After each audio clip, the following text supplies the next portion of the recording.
Assalamualaikum warahmatullahi wabarakatuh. Perkenalkan, nama saya Sabrina Tazkiyatul Aulia dengan NIM 23154128. Kelas kebidanan 2A. Baiklah, yang pertama yaitu menyapa pasien. Selamat pagi Ibu, perkenalkan nama saya Bina Sabrina Tazkiyatul Aulia. Di sini saya akan melakukan pemeriksaan fisik pada bayi Ibu, perawatan tarik pusat dan juga injeksi. Ibu bisa menyebutkan nama Ibu, nama suami Ibu, umur suami Ibu. Jika Ibu menyetujui, Ibu bisa menandatangani di bawah ini. Setelah itu menyiapkan alat. Di sini ada lampu sorot, ada timbangan, mengukur panjang badan, setelah itu ada bengkok, ada garis pen, dan membuka swab.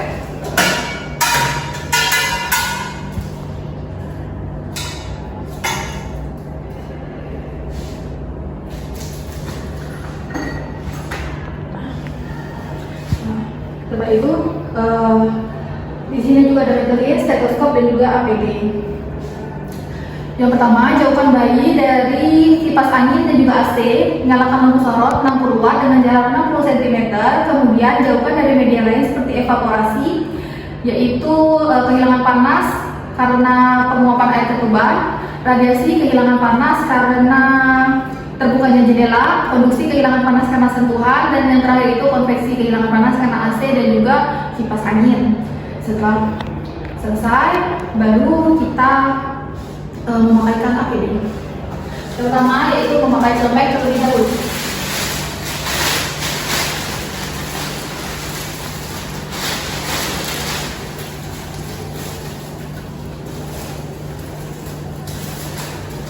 Setelah menggunakan celemek, menggunakan masker.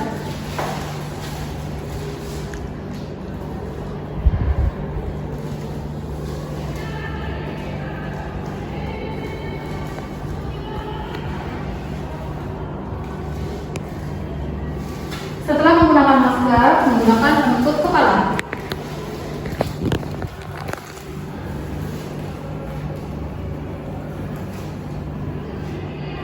Setelah APD terpakai, mencuci tangan.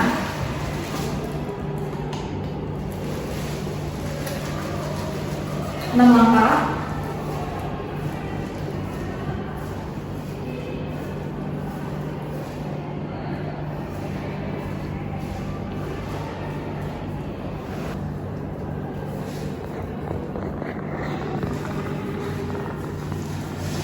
Setelah mencuci tangan, memakaikan satu pensil.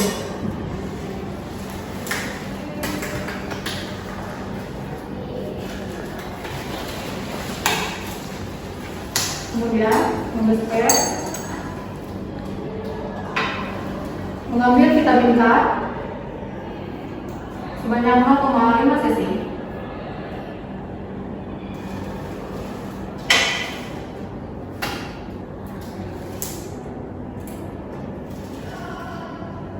Dari itu memakai metode sampai ini.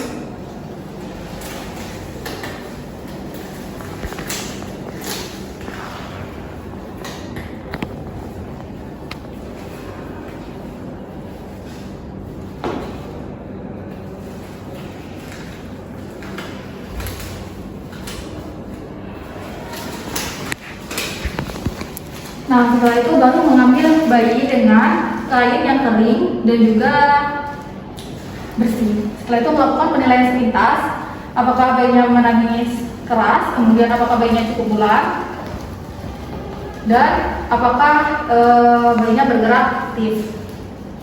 Nah, setelah itu baru kita lakukan pengukuran suhu tubuh bayi dengan termometer. Kita buka bagian penting saja, kita nyalakan sampai berbunyi.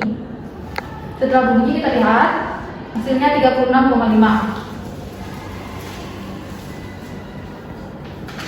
Kemudian lakukan penimbangan berat badan tanpa sandal baju.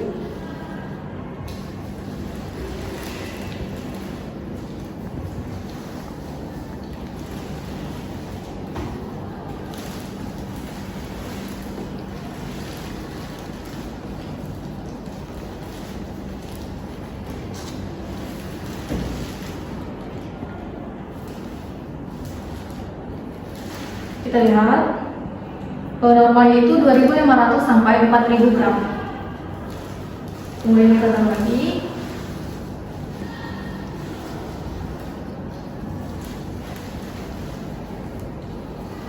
Kemudian lakukan pengukuran panjang badan bayi.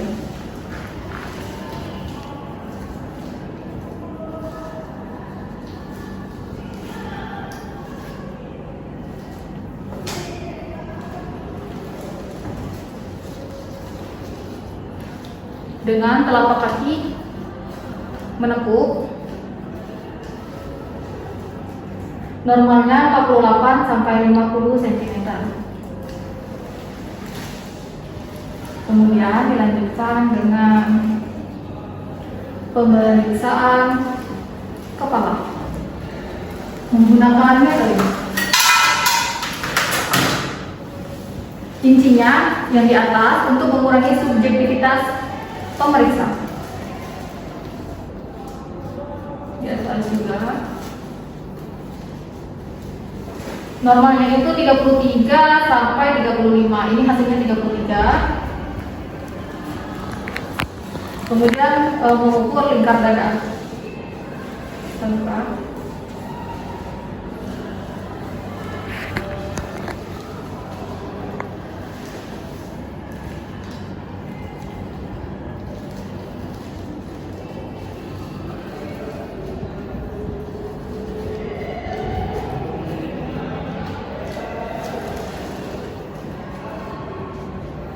Normalnya itu 30 sampai 33. Ini hasilnya 30. Nah, setelah selesai,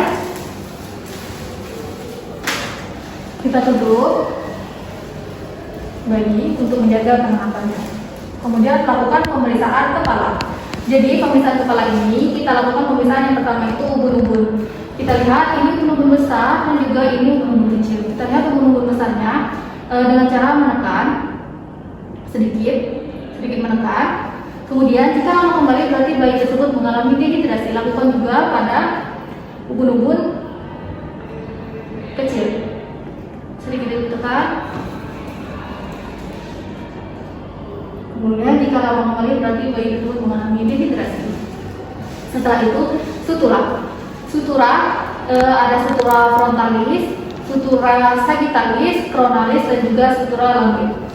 Nah, di sutura ini normalnya itu antar sutura itu ada celah, tetapi tidak terlalu jauh celahnya. Kalau terlalu jauh berarti bayi tersebut mengalami hidrosefalus atau kepala besar. Nah, setelah sutura kita lihat apakah ada molase atau tidak. Molase itu tumpang tindih pada kepala bayi. Yang pertama yaitu molase 1 berdekatan, kemudian molase 2 berdekatan, berhimpitan, tetapi masih bisa dipisahkan. Molase 3 yaitu berhimpitan dan juga tidak bisa lagi dipisahkan. Setelah molase, lihat ada atau tidak pembengkakan. Nah, dari pembengkakan ini kita lihat kalau pembengkakannya itu keras berarti berisi cairan, disebut dengan sepal hematom, dan juga sepal hematom ini tidak melewati sutura. Dan yang berisi tadi kan sepal hematom itu berisi darah. Kalau yang kapusukadeum itu berisi cairan, dia itu melewati sutura. Nah, setelah selesai kepala, dilanjutkan pemeriksaan telinga. Di telinga ini kita lihat ada atau tidak pengeluaran cairan. Menggunakan penlight, tidak ada. Kemudian kita lihat posisi telinganya itu dengan cara seperti menarik dari sudut mata, sejajar atau tidak. Jika terlalu ke bawah berarti bayi tersebut mengalami Down syndrome. Dan kita lihat juga jika ada daging tambahan di telinga disebut dengan skin tag. Nah, setelah telinga baru melakukan pemeriksaan mata. Di mata ini kita lihat dulu ada atau tidak cairan. Kita lihat ada cairan tidak. Kemudian kita lihat konjungtivanya pucat atau tidak, skleranya atau tidak. Kemudian profil matanya. menggunakan pen light kita lihat. Jika berwarna merah berarti normal karena ada pembuluh darah. Jika berwarna putih berarti bayi tersebut mengalami katarak. Nah, dan jangan lupa juga kita lihat apakah bayi tersebut terdapat strabismus. Mata bayi tersebut mengalami strabismus. Nah, setelah itu kita lihat juga jarak antar matanya ini. Jika berjauhan berarti bayi tersebut mengalami Down syndrome. Setelah mata, kita lakukan pemeriksaan hidung. Kita lihat di hidung ini apakah bayi bernapas menggunakan hidung atau mulut. Nah, bayi ini bernapas menggunakan hidung. Kemudian kita lihat juga pernapasan ada atau tidak pernapasan cuping hidung dengan cara hidungnya itu kembang kempis. Nah, ini tidak ada pernapasan cuping hidung. Kemudian melakukan pemeriksaan mulut. Jadi kalau ada celah di mulut disebut dengan labioskisis. Dan untuk palatosisis celah langit kita masukkan jari kelingking kita. Nah, jika ada celah pada langit berarti disebut dengan palatosisis. Ada juga celah pada mulut dan juga langit disebut dengan labiopalatosisis. Nah, kita juga lihat tumpinya ada atau tidak. Kemudian lakukan pemeriksaan leher. Di leher ini kita lihat ada atau tidak pembesaran kelenjar submandibular, vena jugularis, dan juga kelenjar tiroid. Tidak ada pembesaran semuanya. Dan apakah ada selaput yang berlipat pada leher? Jika ada disebut dengan kelainan leg tubing. Kemudian kita lihat pada kesimpulannya ada fraktur atau tidak. Biasanya fraktur ini terjadi karena jalan lahir yaitu dispepsia bahu. Setelah itu lakukan pemeriksaan dada. Di pemeriksaan dada ini kita lihat gerakan dada. Jika gerakan dadanya itu dalam, berarti bayi tersebut mengalami kesulitan bernapas atau ada masalah pernapasan. Nah, kemudian putingnya kita lihat kanan dan kirinya itu sejajar atau tidak. Nah, kita lihat juga ada atau tidak puting tambahan dan kita dengar bunyi nafas.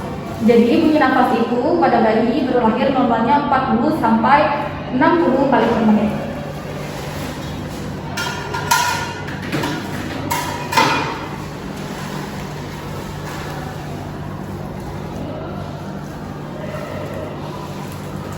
Bunyi nafas kita dengar ada atau tidak suara tambahan atau bisikan.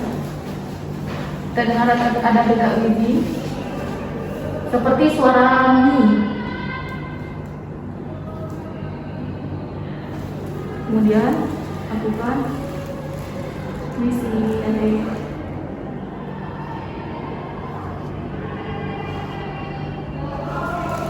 kemudian melakukan pemeriksaan bunyi jantung. Bunyi jantung pada bayi baru lahir normalnya itu 120 sampai 160 kali per menit. Kita dengar bunyi jantungnya. Di bunyi jantung ini yang kita dengar ada atau tidak suara tambahan seperti galop. Galop itu seperti suara kaki kuda. Murmur itu seperti suara berdesing. Wheezing itu seperti suara orang bersiul. Kita dengar.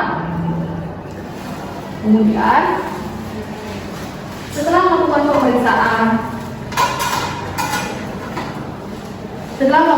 pemeriksaan dada, kita melakukan pemeriksaan tangan. Nah, pada tangan ini kita lihat ada atau tidak kelainan pada tangan. Sindaktil yaitu jari yang menyatu, polidaktil yaitu jari lebih, kemudian oligodaktil itu jari kurang, brachydaktil itu jari pendek, makrodaktil itu jari yang panjang. Lihat juga kelainan pada tangan satunya. Nah, setelah itu baru menilai refleks pada bayi. Menilai refleks pada bayi yaitu pertama refleks moro. Refleks moro ini refleks terkejut. Kita bisa mengangkat sedikit badan bayi, kemudian kita tunjukkan. Nah, maka bayi akan refleks mengangkat tangan.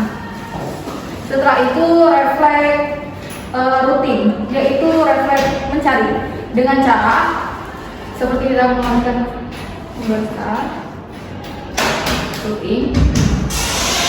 Nah, kita menggoreskan, maka bayi akan refleks mencari arah sentuhan tersebut. Setelah looping itu ada sucking, yaitu menghisap. Kita masukkan jari kelingking kita ke dalam mulut bayi, maka bayi tersebut akan refleks menghisap jari kita.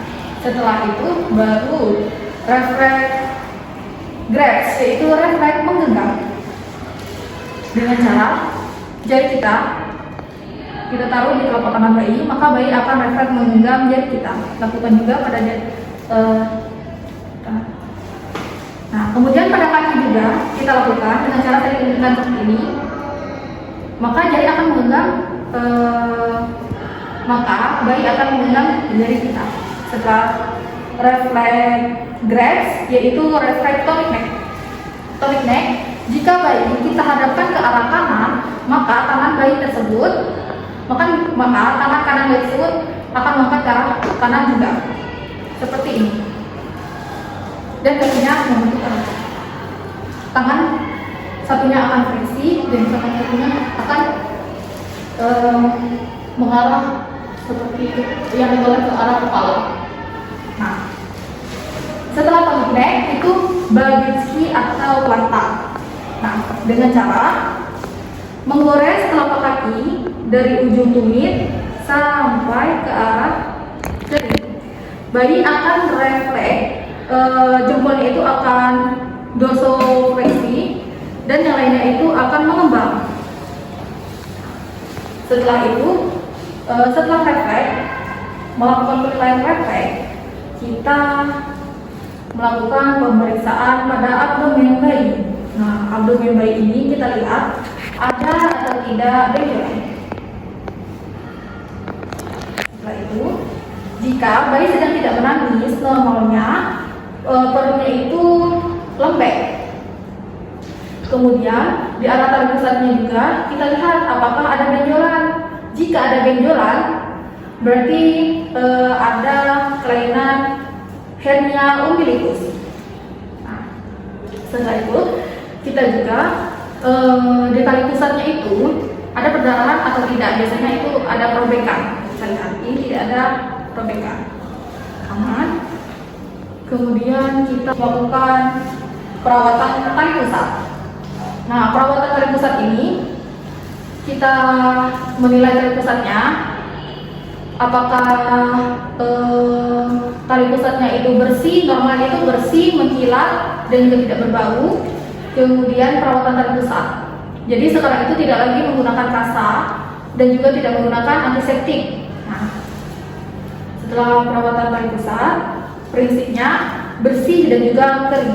Kemudian melakukan pemeriksaan pada kelamin. Nah, pada kelamin ini, jika perempuan labia mayoranya sudah menutupi labia minora, kemudian lubang vaginanya itu berbeda dengan lubang uretra. Kemudian untuk laki-laki, kalau testisnya sudah turun atau belum. Setelah itu, untuk lubang uretra, kalau ada lubangnya di bawah disebut dengan hipospadia, kalau di atas disebut dengan epispadia. Nah, setelah itu baru melakukan pemeriksaan tungkai dan juga kaki. Pemeriksaan tungkai itu ada dua metode, yaitu Barlow dan juga Ortolani. Metode Barlow itu kita tepukan dulu kakinya, kemudian kita tenangkan, lalu kita tekan daerah lutut. Nah, kemudian kita lanjutkan dengan metode Ortolani, yaitu bentuk 90 derajat, kemudian kita kesampingkan atau kita miringkan. Nah, normalnya itu tidak ada suara kertak seperti itu.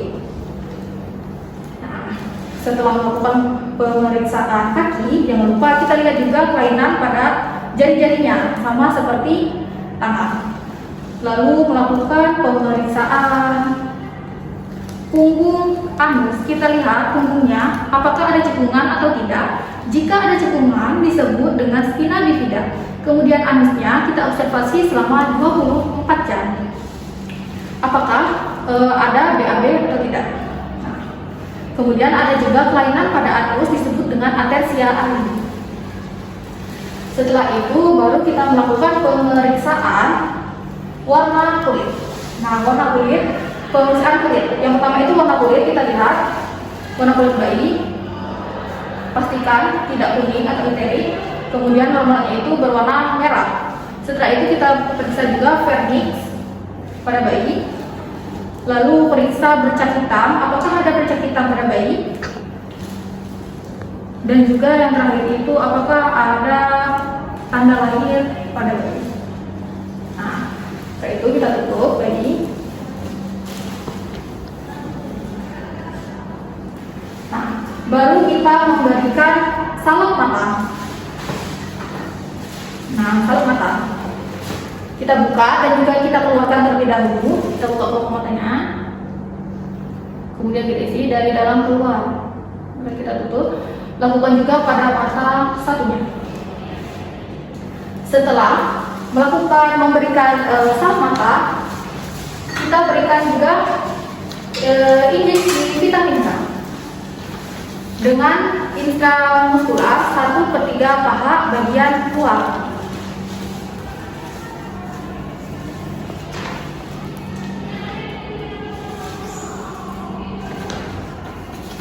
Jangan lupa juga kita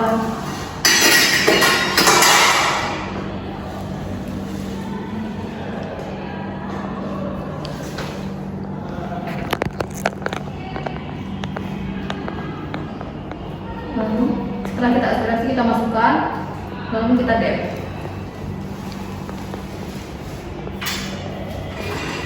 Kemudian warna rem lalu seterusnya. Nah, setelah selesai kita beri tanda pengenal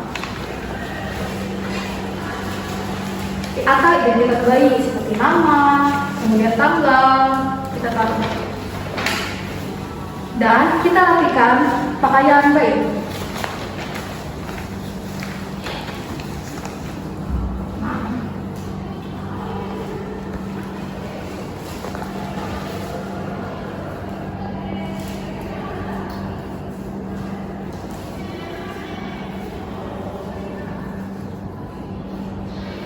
Pakaikan baju bayi.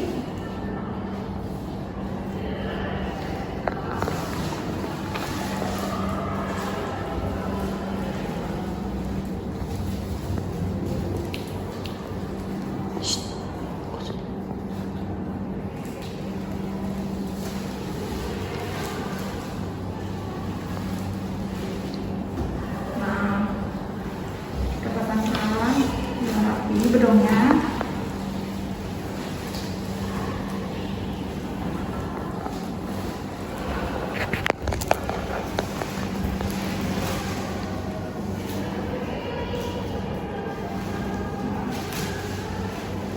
Jangan lupa memasangkan penutup kepala bayi. Kemudian mendokumentasikan hasil temuan atau memberitahu hasil temuan pada ibu, baik ibu untuk pemeriksaan bayinya. Pemeriksaan fisik pada bayinya itu normal, dari mulai kepala, tidak ada melase, sutura ataupun tidak ada kelainan lainnya. Untuk kepala bayi 33 cm, lingkar dada 30 cm, berat badan juga 2.500 ya Bu. Nah, untuk di bagian kaki juga tidak ada kelainan. Setelah memberitahu pada ibu, baru kita melakukan konseling kepada keluarga. Baik ibu, jadi karena bayi baru lahir itu sangat sensitif terhadap panas dan juga barang-barang lainnya, kita pastikan bayi itu dalam keadaan hangat tubuhnya. Jangan lupa memakai penutup kepala, bedong, kemudian suhu ruangan juga. Jauhkan dari AC dan juga jauhkan dari kipas angin. Setelah itu pemberian ASI. Ibu juga kalau bisa memberikan ASI eksklusif Bu kepada bayi, karena itu banyak sekali fungsinya dan juga banyak sekali manfaatnya. Setelah memberikan ASI, ibu juga bisa memberikan ASI itu secara on demand atau ketika bayi membutuhkan, dan juga 2-3 jam sekali. Setelah itu Adapun tanda-tanda bahaya pada bayi baru lahir. Yang pertama itu bayi bernapas cepat, kemudian bayi bernapas lambat. Setelah itu bayi yang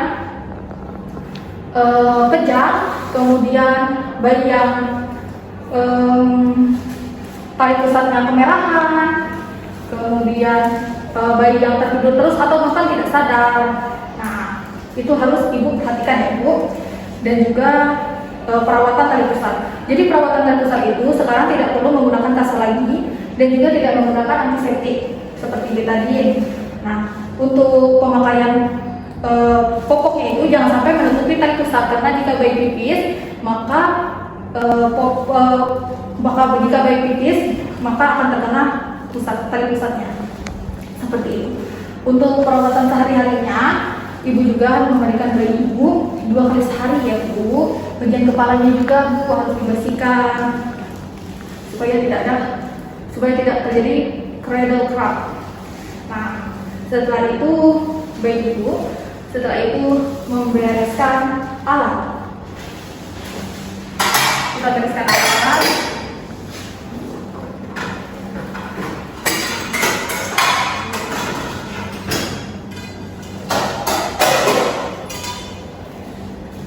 Alat yang kotor kita masuk ke dalam larutan klorin. Kemudian kita mencuci tangan larutan klorin. Setelah kita mencuci tangan larutan klorin, kita cuci celemek kita dengan celemek, kemudian kita buka.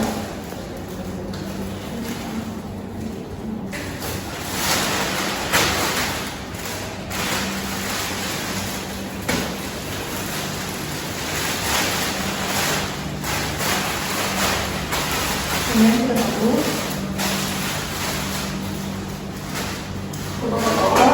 kemudian membuka masker dan juga penutup kepala. Lalu membuka handphone dan jangan lupa mencuci tangan 6 langkah.